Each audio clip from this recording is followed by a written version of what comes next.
Awal mula fitnah terbesar di akhir zaman. Assalamualaikum warahmatullahi wabarakatuh. Ada satu fitnah yang Rasulullah peringatkan berulang-ulang kepada umatnya. Fitnah yang tidak pernah terjadi sebelumnya dan tidak akan terulang lagi sesudahnya. Fitnah yang mampu mengguncang iman, memporak-porandakan keyakinan, bahkan mengubah kebenaran menjadi kebohongan. Dialah Al-Masih Ad-Dajjal, makhluk yang akan muncul di akhir zaman, membawa tipu daya sebesar dunia. Namun sebelum semuanya dimulai, sebelum fitnah itu menyelimuti bumi, ada cerita panjang yang harus kita ketahui. Siapa dia sebenarnya?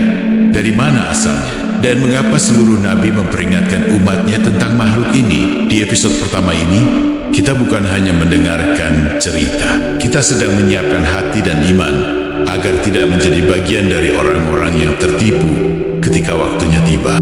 Mari bersama kita buka tabir sejarah dan tanda-tanda awal kemunculannya. Semoga setiap detiknya menjadi peringatan dan cahaya bagi jiwa kita yang sedang lalai. Karena hari itu akan datang, dan hanya yang berpegang teguh pada imanlah yang akan selamat. Bismillahirrahmanirrahim. Mari kita mulai dari cerita asal-usul Dajjal. Dari sebelum lahir hingga dia dibelenggu di suatu tempat. Dajjal adalah seorang manusia. Dia bukan jin atau makhluk lain. Dia adalah manusia yang ditangguhkan ajalnya. Sama juga halnya dengan iblis yang ditangguhkan kematiannya sehingga kiamat.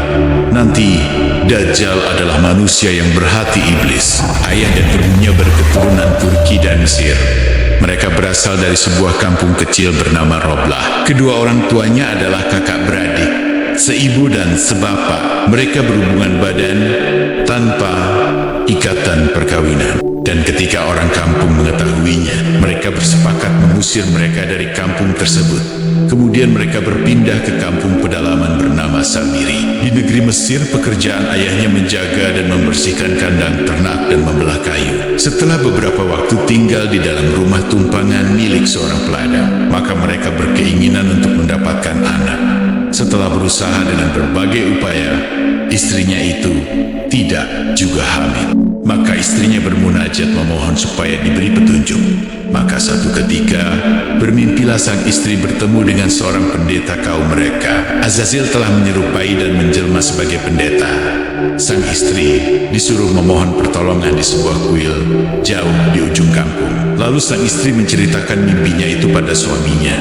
Dan keesokannya mereka berdua mencari kuil itu. Akhirnya mereka menemukan kuil yang kecil di ujung kampung itu. Sama seperti mimpi istrinya, yang di dalamnya terdapat sebuah patung anak lembu. Mereka berdua pun membersihkan kuil itu dan melakukan upacara pemujaan dan memohon pertolongan dewa patung anak lembu itu. Setelah beberapa kali memohon, tetapi tidak ada hasilnya, maka mereka pun berhenti dari memohon. Tidak beberapa lama istrinya bermimpi lagi supaya melakukan persetubuhan sewaktu dia datang bulan atau haid di dalam kuil dan di hadapan patung anak lembu itu. Maka dia pun menceritakan mimpinya itu kepada suaminya.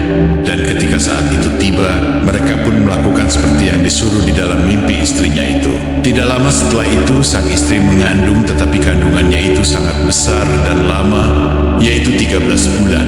Ketika istrinya sedang mengandung, ayahnya meninggal dunia. Tinggallah sang istri seorang diri. Ketika berita tentang mereka diketahui oleh pemilik ladang, ia terpaksa mengusir keluar ibu yang sedang mengandung. Itu karena takut dengan orang kampung yang sedang mencari mereka.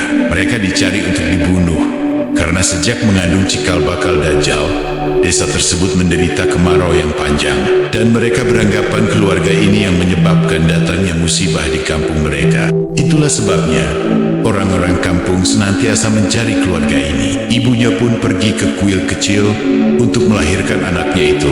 Setelah melahirkan anak, dia pun meninggal dunia dengan keadaan mengeluarkan darah yang banyak dari kandungannya yang sangat besar.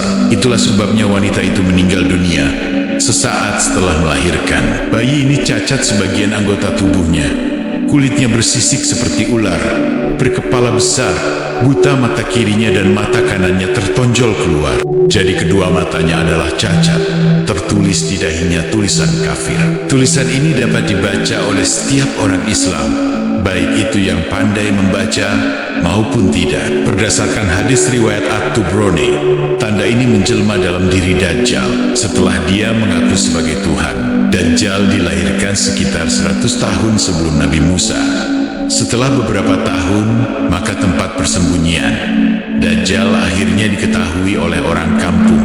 Mereka bersepakat untuk membakar kuil itu. Pada saat peristiwa itu terjadi, Dajjal dibawa oleh pendeta kuil itu untuk dihanyutkan ke laut. Ketika di laut, disinilah Allah Subhanahu wa Ta'ala memerintahkan malaikat Jibril untuk menyelamatkan Dajjal dan diletakkan di benua Antartika di dalam sebuah gua. Dajjal diselamatkan oleh Jibril dan dibawa ke sebuah pulau kecil yang indah dan dijaga oleh seekor binatang yang bisa berbicara bahasa manusia. Jibril menyuruh binatang itu menjaga si anak kecil, memberinya makan, dan jika anak itu bangun, agar memberitahukan asal-usul si anak dan mengajarkan prinsip-prinsip kehidupan.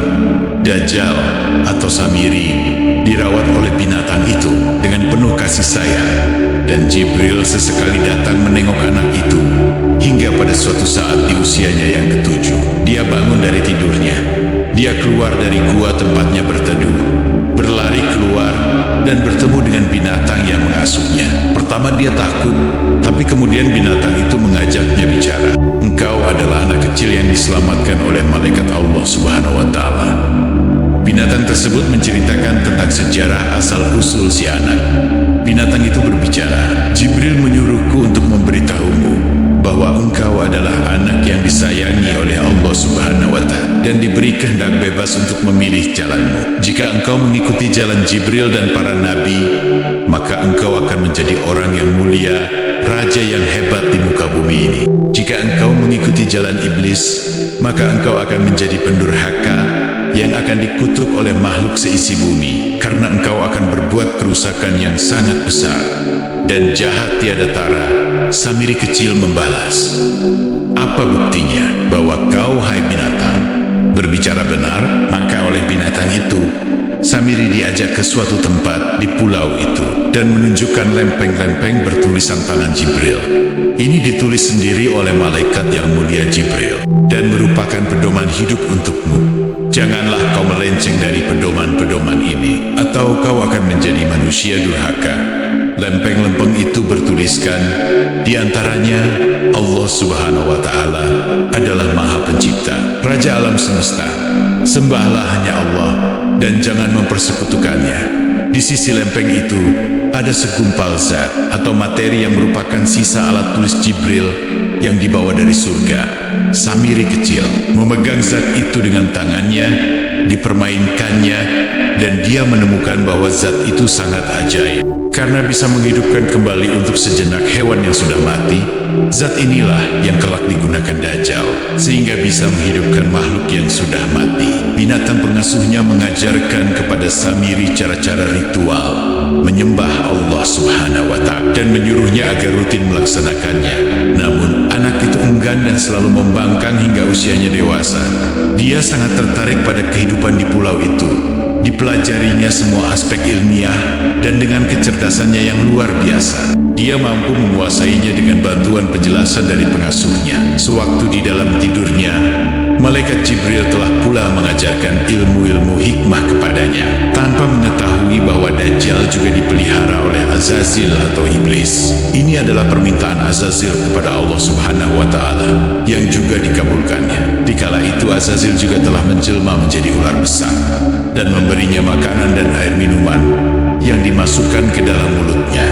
Binatang pendampingnya sangat sabar, selalu menyuruh Samiri untuk beribadah kepada Allah Subhanahu wa Ta'ala, hingga Samiri yang lelah diceramahi membalas berkata seperti ini, siapa Allah Subhanahu wa Ta'ala itu? Kenapa aku tidak pernah melihatnya? Bahkan aku tidak pernah bertemu Jibril. Yang sering kau bicarakan itu, jangan-jangan semua yang kau bicarakan itu hanya dustamu, agar aku tunduk kepadamu. Dengar ya, aku lebih hebat darimu dan Allah yang kau sebut-sebut itu. Binatang itu ketakutan setengah mati mendengar makian Samiri. Katanya, aku adalah ciptaan Allah Subhanahu wa Ta'ala, dan aku hanya taat kepadanya. Engkau telah mengatakan hal yang mengguncang langit, maka dengarlah, bagimu ada dua janji. Kesempatan pertama adalah, sekarang jika engkau menyatakan tunduk kepada Allah Subhanahu wa Ta'ala, maka perkataanmu akan diampuni. Jika engkau tidak mau, maka tinggalkanlah pulau ini untuk melihat kehidupan di luar sana, agar kau menyadari keesaan Allah Subhanahu wa Ta'ala. Nanti engkau akan kembali ke sini, dan jika pada saat itu engkau masih membangkang, maka janji kedua akan berlaku, yaitu engkau tidak akan pernah lagi dapat kembali ke pulau ini, dan akan menjadi makhluk paling jahat di muka bumi ini hingga akhir zaman. Fitnah ini belum dimulai, dan kita harus tetap waspada. Perjalanan kita baru saja dimulai. Apa yang kita dengar hari ini hanyalah sekelumit awal dari fitnah terbesar yang akan mengguncang seluruh penjuru bumi. Di balik setiap kisah dan peringatan, ada pesan yang Allah ingin kita ambil. Iman adalah benteng terakhir kita. Jangan pernah merasa aman dari tipu daya, karena Dajjal datang bukan membawa kekerasan di awal, melainkan rayuan yang mampu menggelapkan hati yang dulu pernah bercahaya. Jika episode ini membuatmu tersadar, maka tetaplah bersama kanal kami, Cahaya Hikmah Santri Deso, untuk melanjutkan perjalanan ini. Dan jangan lewatkan episode kedua, karena masih banyak rahasia akhir zaman yang harus kita ungkapkan. Semoga yang menonton video ini dimasukkan surganya Allah Subhanahu wa Ta'ala. Amin ya Rabbal Alamin. Wassalamualaikum warahmatullahi wabarakatuh.